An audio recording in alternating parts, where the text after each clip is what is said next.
Mesdames et messieurs, bonjour. Très heureux de vous retrouver. Nous sommes dans une nouvelle semaine. Je vous la souhaite fructueuse et des plus agréables. Aujourd'hui, nous nous retrouvons autour de votre émission Créneau Idéal. C'est le premier numéro de cette semaine. Et vous le savez, il y a le mois donc, de la mode béninoise qui s'est tenu une fois encore. Bienvenue donc à cette émission qui nous permettra de nous plonger dans cet univers de la créativité, de l'élégance. Et justement, les créateurs béninois étaient à l'honneur et nous en parlons encore durant ce mois de juillet et du mois d'août, puisque vous savez que très bientôt, dans quelques jours seulement, nous allons célébrer notre indépendance, et l'indépendance, ça passe également par l'indépendance vestimentaire, pourquoi pas. Aujourd'hui, nous avons invité pour vous donc l'une de ces créatrices qu'on ne présente plus au Bénin. Il s'agit de Agnès Adamenoukoun. Elle est créatrice de mode, elle est responsable et elle est précisément justement la présidente et directrice générale de l'AMAF Bénin. Et puis justement, elle a d'autres casquettes. Elle va nous le dire de toute façon. Agnès Adamenoukoun, bonjour. Bonjour, monsieur le journaliste. Merci pour la disponibilité. Merci à vous aussi pour l'invitation. Voilà. Je disais à nos internautes et à nos téléspectateurs que vous avez plusieurs casquettes. Vous pouvez nous rappeler justement quelques-unes? Je pense que vous avez très bien démarré. Je suis Agnès Adamenoukoun, styliste créatrice de mode. Je suis promotrice de l'Institut secondaire de mode ISM, la MAF Bénin, et également secrétaire générale de l'association E2MB, les élites des métiers de la mode du Bénin. Et il y a quelques jours seulement, vous avez organisé un défilé. Bien sûr, il y a quelques jours, je dirais, c'était le week-end passé. On a organisé dans la ville de Boycon un défilé. Mais avant le défilé, il y avait déjà eu le vendredi toute une journée de caravane suivie de conférences. Et puis le samedi, c'était le grand défilé où les acteurs de la mode du Zoo se sont retrouvés à Miracle Hotel. Et c'était vraiment une soirée magnifique.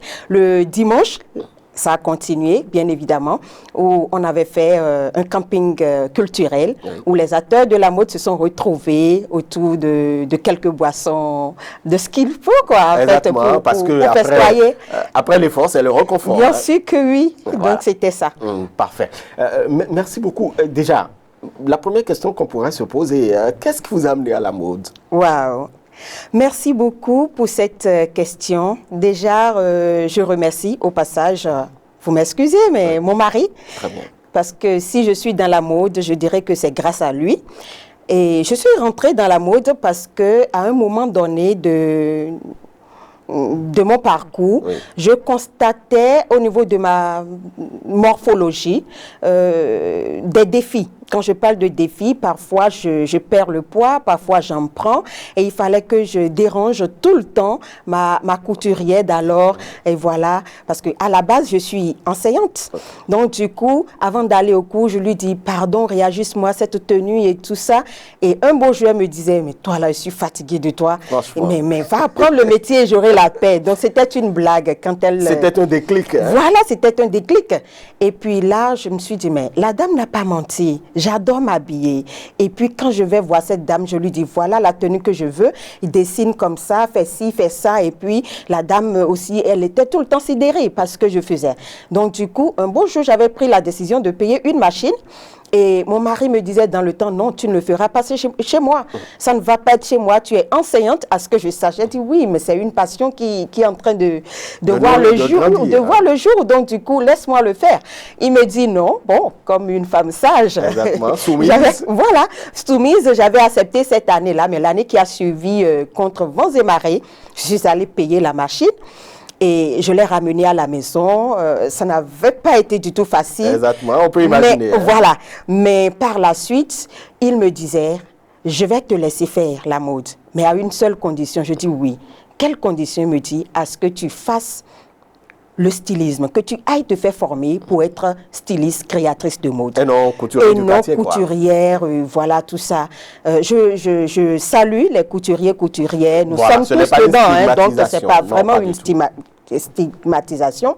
Donc, du coup, quand il me l'a dit, j'ai dit d'accord, il n'y a pas de problème. Et j'avais commencé mes recherches sur Internet.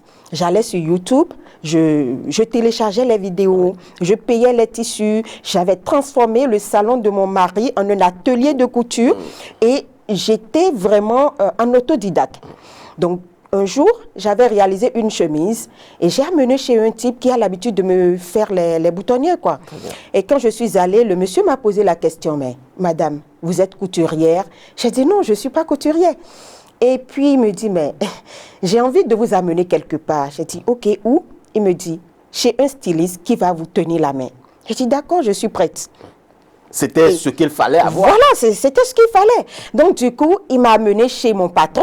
Très bien. Que je remercie aussi, Teco Steel House. Très bien. Et quand le monsieur m'a vu, il a dit, vous avez quoi en main? J'ai dit, une chemise. Il arrive fatigué, il me dit, ça c'est pas chemise, mais c'est plutôt jacket.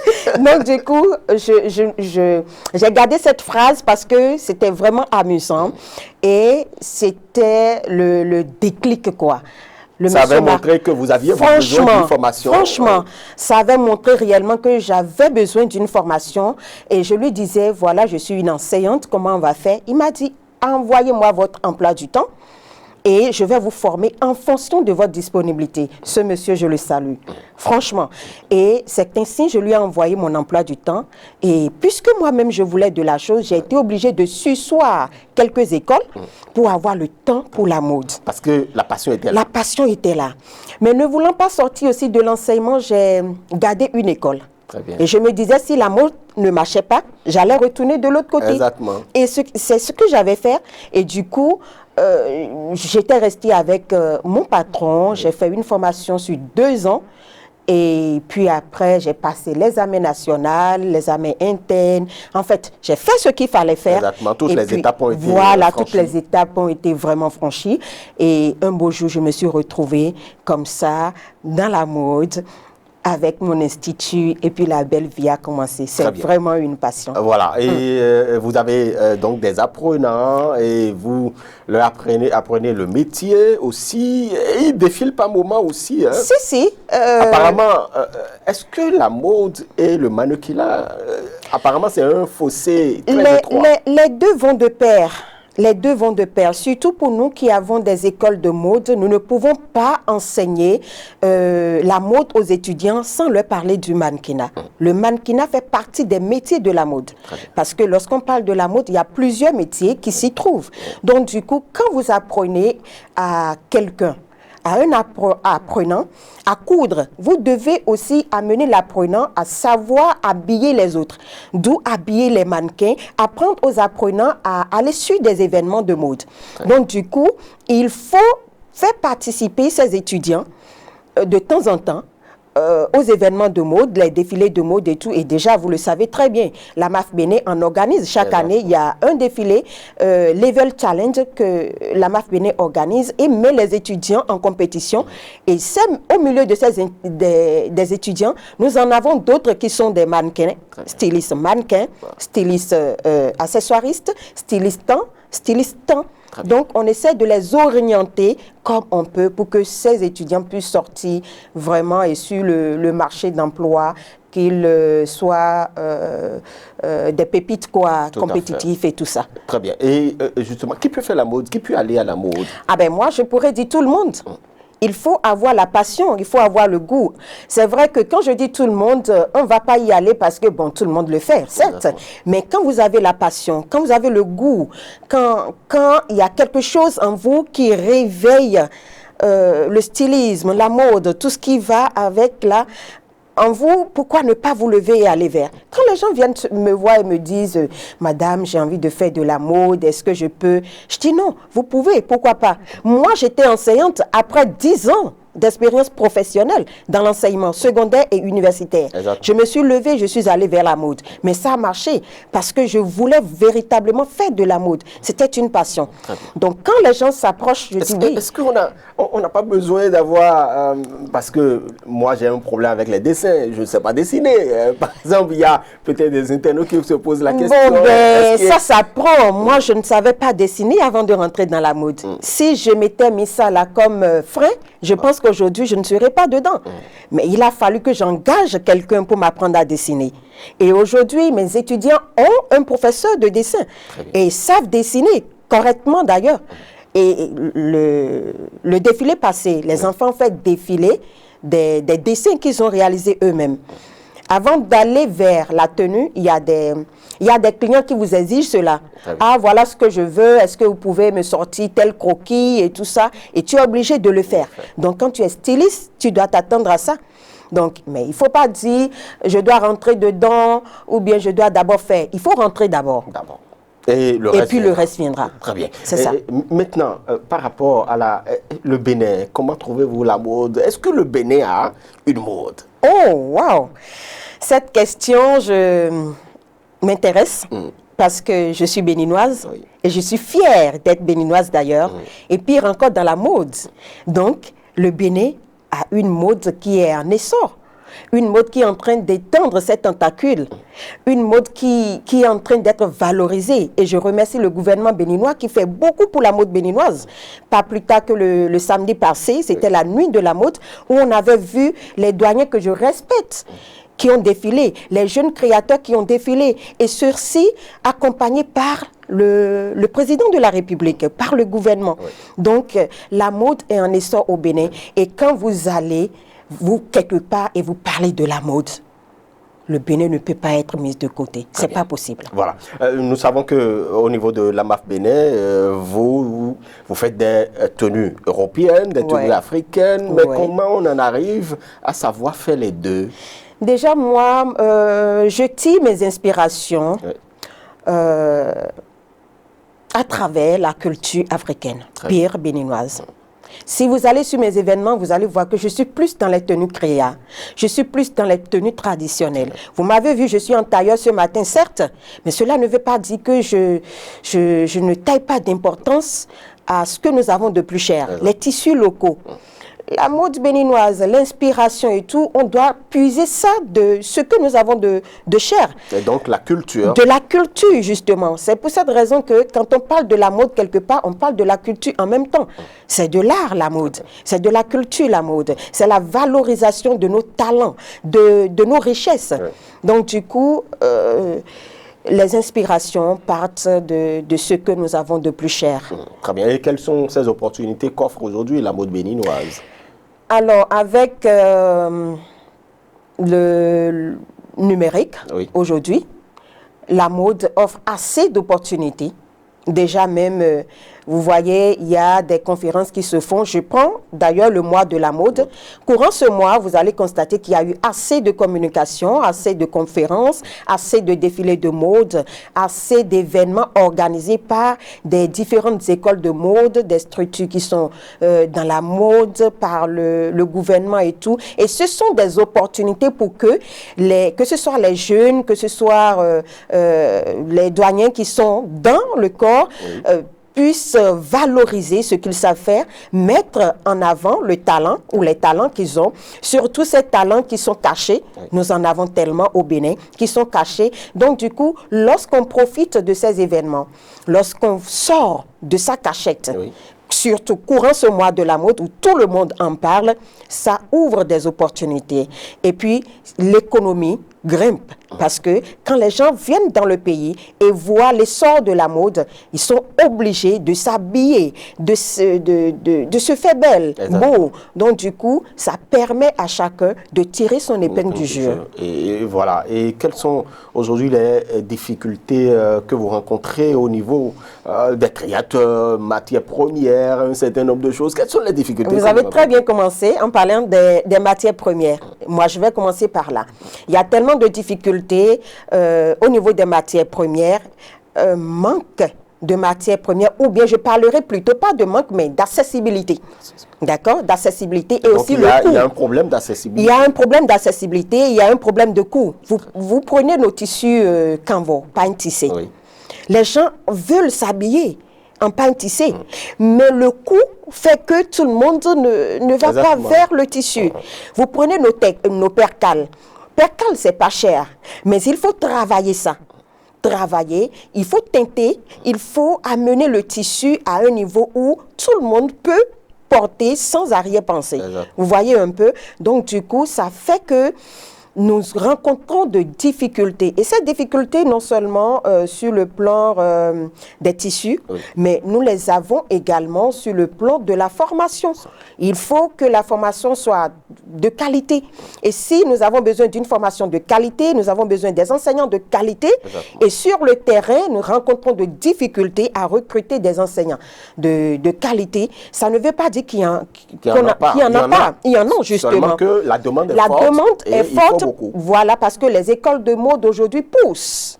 Vous voyez, comme des champignons. Donc, du coup, les mêmes enseignants de qualité se retrouvent dans plusieurs écoles et d'où manque je sais pas. On pourrait dire du personnel enseignant. Merci beaucoup. Et quand je quitte, là aussi, je parlerai des moyens financiers. Et quand j'arrive à ce niveau, je lance l'appel au gouvernement. Le gouvernement fait assez. Je respecte, franchement, le gouvernement fait assez. Mais je lance encore parce qu'il y a tellement de jeunes, il y a tellement de talents cachés et qui n'arrivent pas à voir le jour, qui n'arrivent pas à se faire voir juste parce qu'ils n'ont pas les moyens. Ils n'ont pas les moyens, ils se disent, mais c'est vrai, je fais bien, mais qui veut m'aider? Sorti, qui me connaît?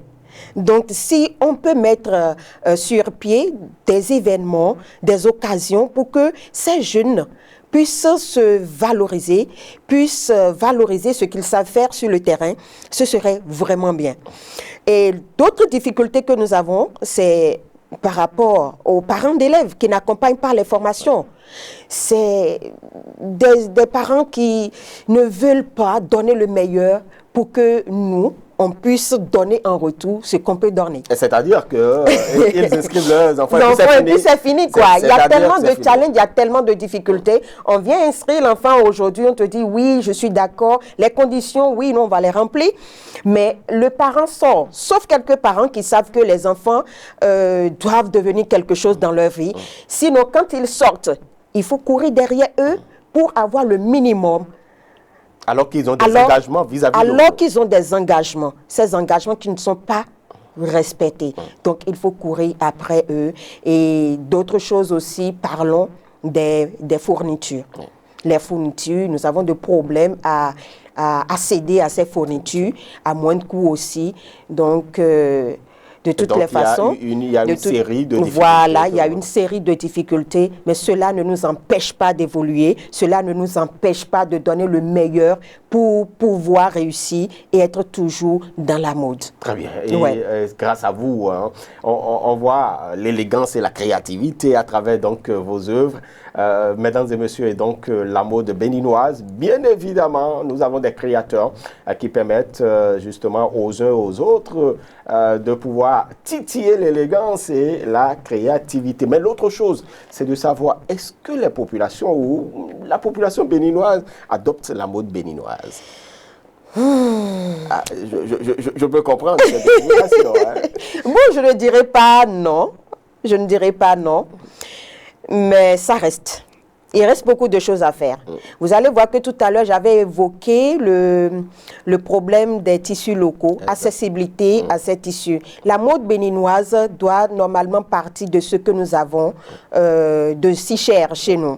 Ça doit partir de notre identité. Ça doit partir de nos valeurs. Ça doit partir de nos richesses.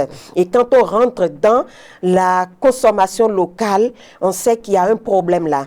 Avoir accès à ces richesses paraît compliqué. Vous voyez, ce jeune qui veut se faire voir, ce jeune qui veut valoriser son talent, n'est pas en mesure d'aller prendre un canevas de 45 000 ou de 25 000 pour commencer. C'est difficile.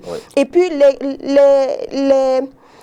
les clients aujourd'hui, la population aujourd'hui, vous allez voir, ils disent... Le temps est dur, c'est compliqué, on ne peut pas, et vont au marché prendre des tissus, vous m'excusez, de 2000 vous apportent, et des tissus qui ne sont pas de chez nous, bien évidemment. Et vous apportent, voilà, c'est ce que je veux. Vous n'avez pas le choix, vous êtes dans la mode, et vous devez habiller tout le monde suivant leurs moyens. Donc vous êtes obligé de faire avec... Et puis, vous acceptez quoi, vous évoluez comme ça. Alors que vous auriez pu proposer autre chose. Merci. On aurait pu proposer autre chose. Mais est-ce que la capacité, est-ce que la personne a les moyens d'aller vers? Ça ne veut pas dire que d'autres n'en consomment pas. Je vous assure, il y a d'autres, ils ne sont que dans Made in Benin, même sur le plan vestimentaire. Il y a, quand vous prenez, vous m'excusez, hein, je peux me permettre de citer des noms, quand vous prenez Lolo Andoche, avec ses tissus Canva, avec ses créations, mais moi, ça me sidère. Mais les gens prennent, les gens achètent. Donc, il y a certaines personnes qui ont compris la nécessité de soutenir. Merci beaucoup. Mais on ne peut pas en vouloir aux autres aussi. Maintenant, si nous prenons des tissus qui ne sont pas d'ici, on peut prendre et confectionner des choses, c'est-à-dire des tenues de chez nous avec. C'est-à-dire quoi? On peut valoriser notre culture, d'accord, à travers ces tissus qui ne sont peut-être pas... Vous voyez, moi, je ne suis pas en tenue en tissu local, par exemple, ce matin. Je ne suis pas en tissu local. Cela ne veut pas dire que je ne porte pas. Mais vous, vous êtes en Goodlock, c'est un truc purement africain.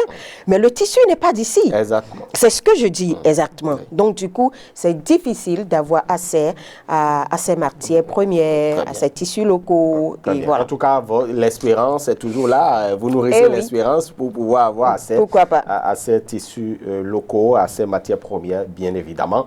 Et déjà, la mode, quand on prend un peu cet univers-là, voilà, on parle de la mode béninoise aujourd'hui. Quel est véritablement le rôle que joue votre... Parce qu'il y a beaucoup d'associations et vous êtes la secrétaire générale d'un Creuset. Qu'est-ce que vous faites déjà au sein de votre Creuset pour pouvoir contribuer à la promotion de la mode? Merci beaucoup. Et je l'avais dit à l'entame, je suis la secrétaire générale de E2MB, les élites des métiers de la mode du Bénin. Ce que les élites des métiers de la mode du Bénin font, je dirais, très énorme. D'abord, pour commencer, vous allez constater que quand on parle du mois de la mode, ce mois, tout un mois d'ailleurs, et je dis encore merci au gouvernement, tout un mois, mais qui est centralisé à Cotonou. Quand vous sortez de Cotonou, vous ne sentez pas le mois de la mode. Qu'est-ce que E2MB a fait? C'est d'abord de délocaliser le mois de la mode vers le zoo. C'était une grande joie quand on s'était retrouvé au milieu des acteurs de la mode venus des collines, du zoo, et autour de cette piscine, valoriser leur création, leur créativité. Parce qu'ils en avaient besoin. Ils en avaient besoin.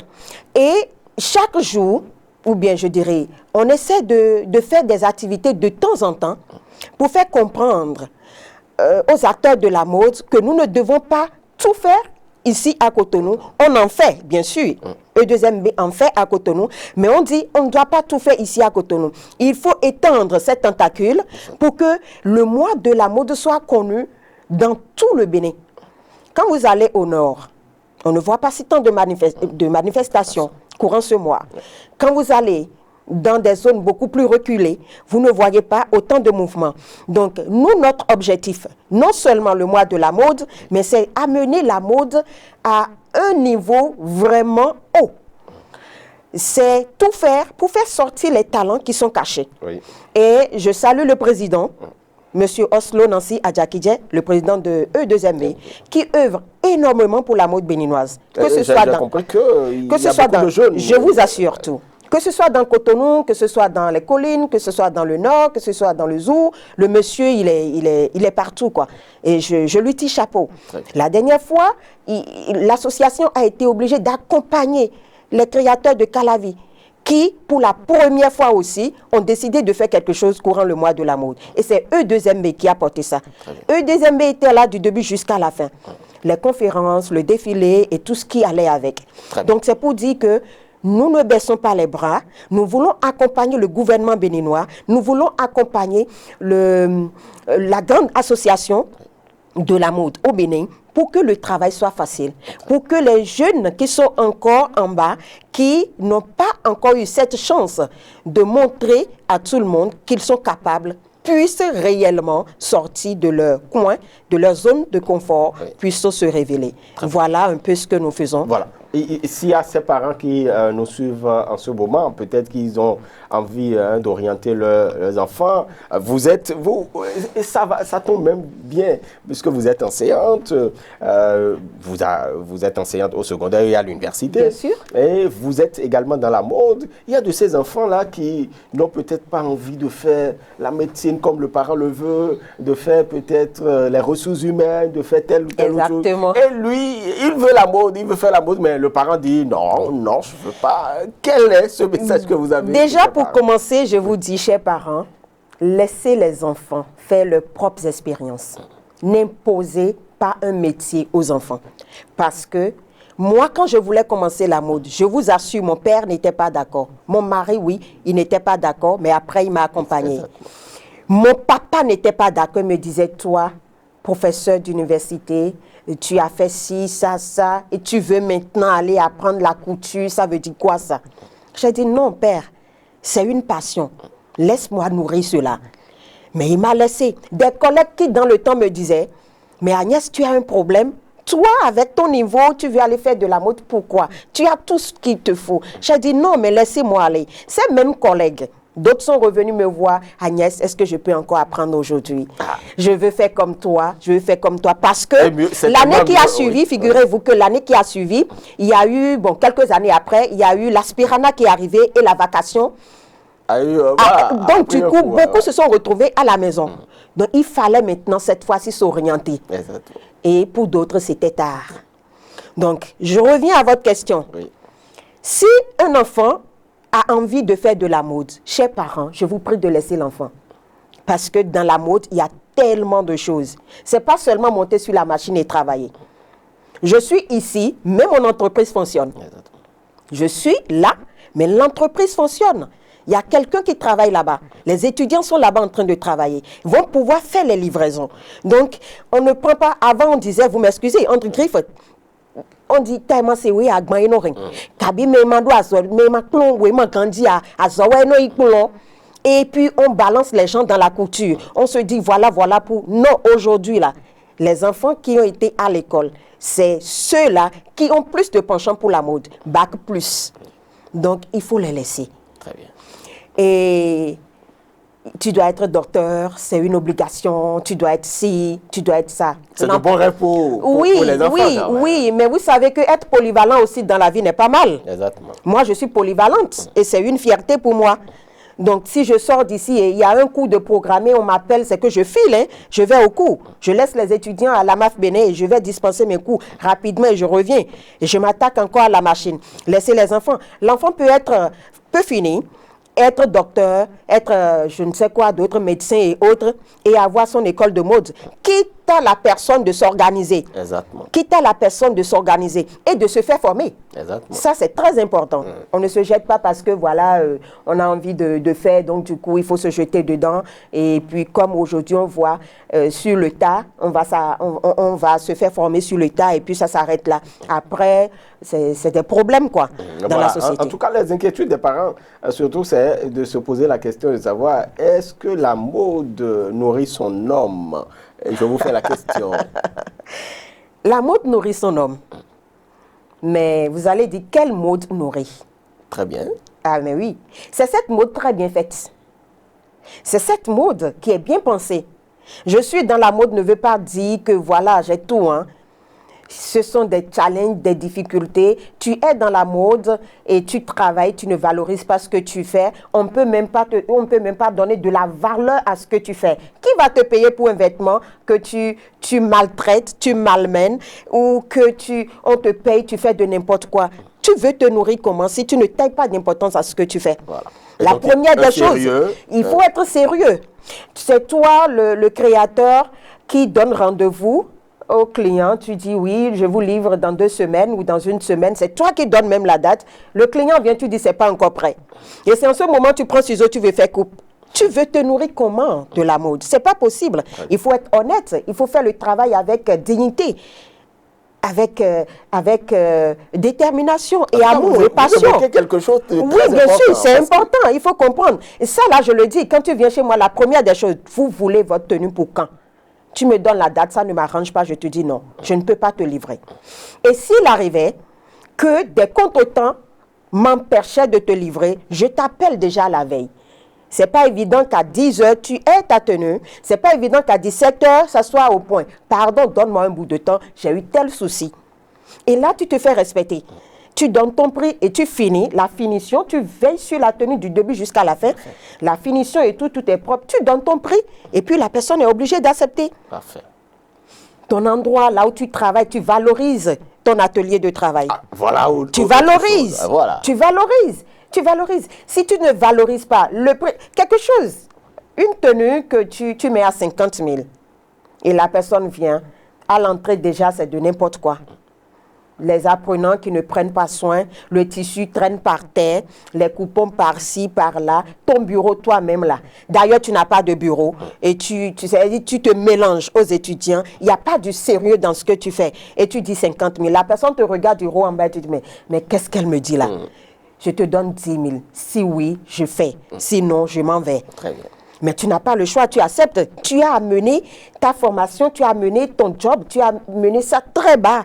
Et on t'achète. La façon dont tu te vends, c'est de cette façon qu'on va t'acheter. La valeur que tu te donnes, c'est cette valeur que les autres vont voir.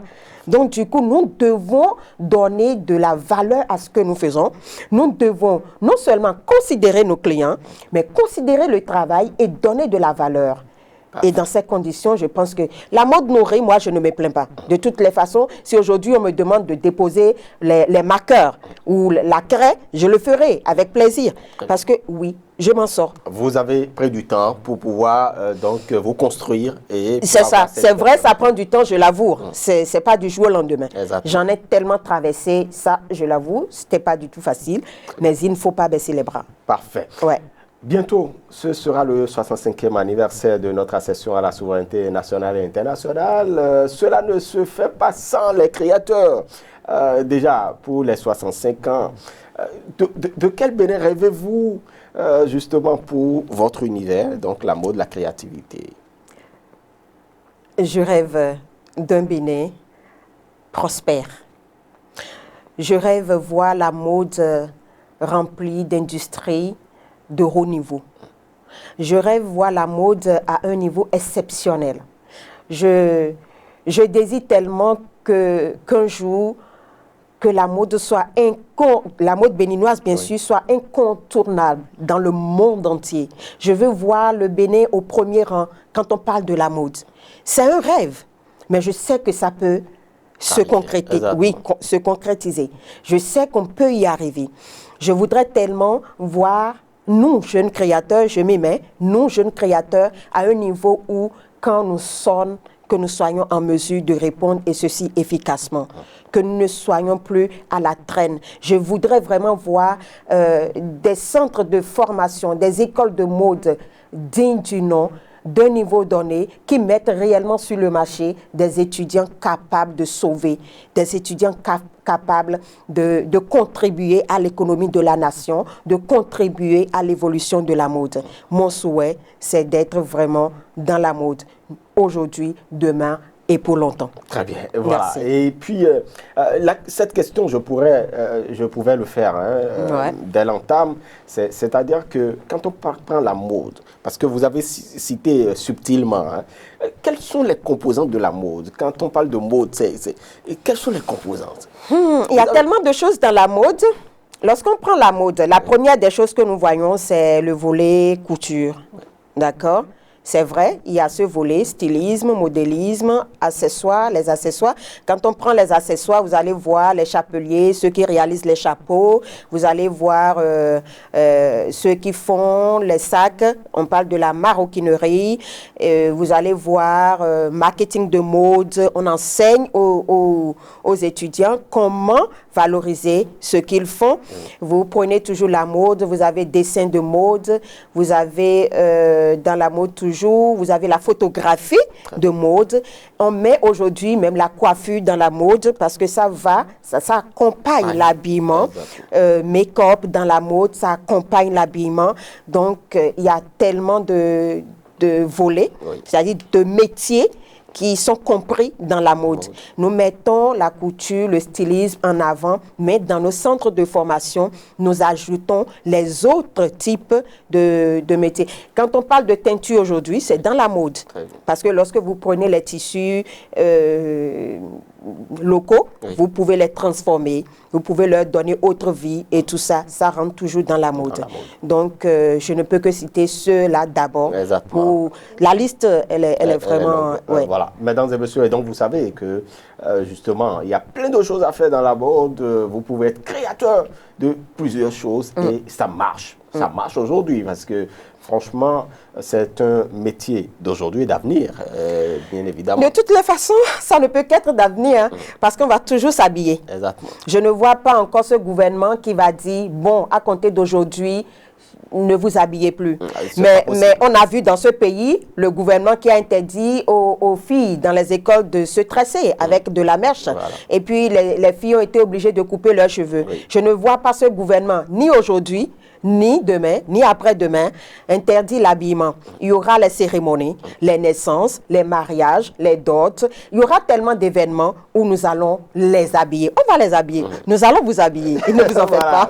Merci beaucoup. Merci beaucoup. Voilà, à vous, Agnès Domenouko. Nous sommes malheureusement à la fin de nos discussions. Mais avant, quelle perspective pour la MAF Bénin? La MAF Bénin. Déjà, la MAF a deux volets. Volet formation et volet sur mesure.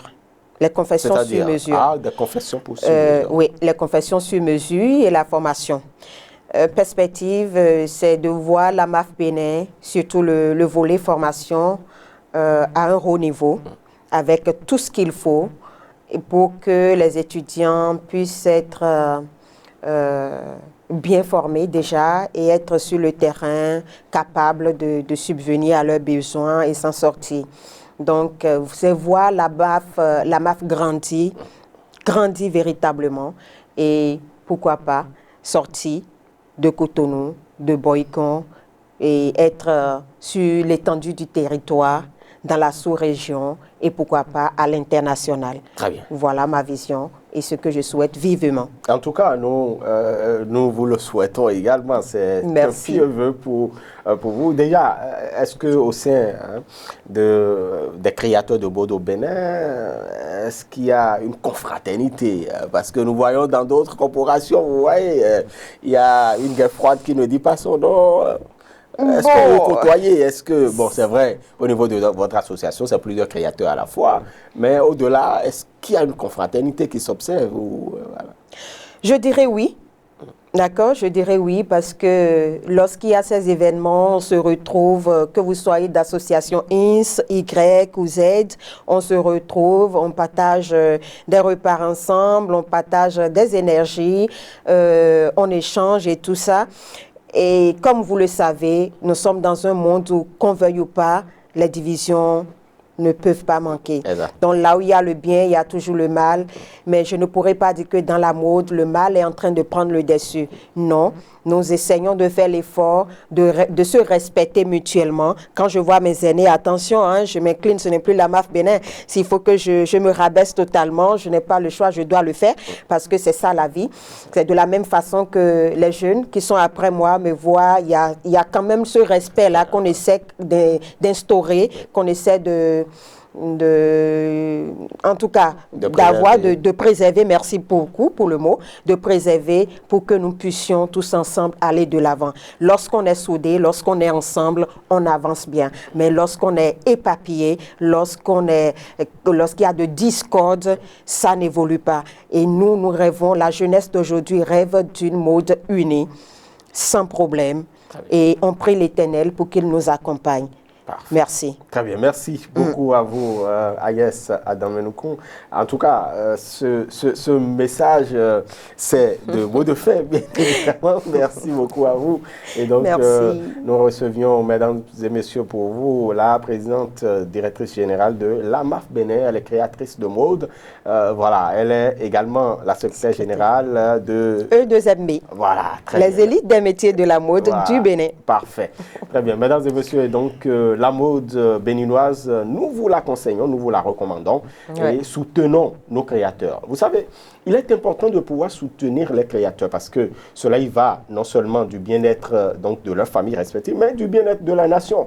Parce que lorsque les familles vont bien, je crois que la nation se porte mieux. Et donc, c'est toujours important de pouvoir encourager nos créateurs, de pouvoir donc les soutenir en achetant et en valorisant ce qu'ils créent pour nous. Mesdames et messieurs, c'est la fin de ce numéro de Créneau Idéal. J'espère que vous avez pris du plaisir à nous suivre. On va se retrouver très incessamment sur Matin Libre Télévision. D'ici là, portez-vous bien. Agréable suite à chacun et à tous.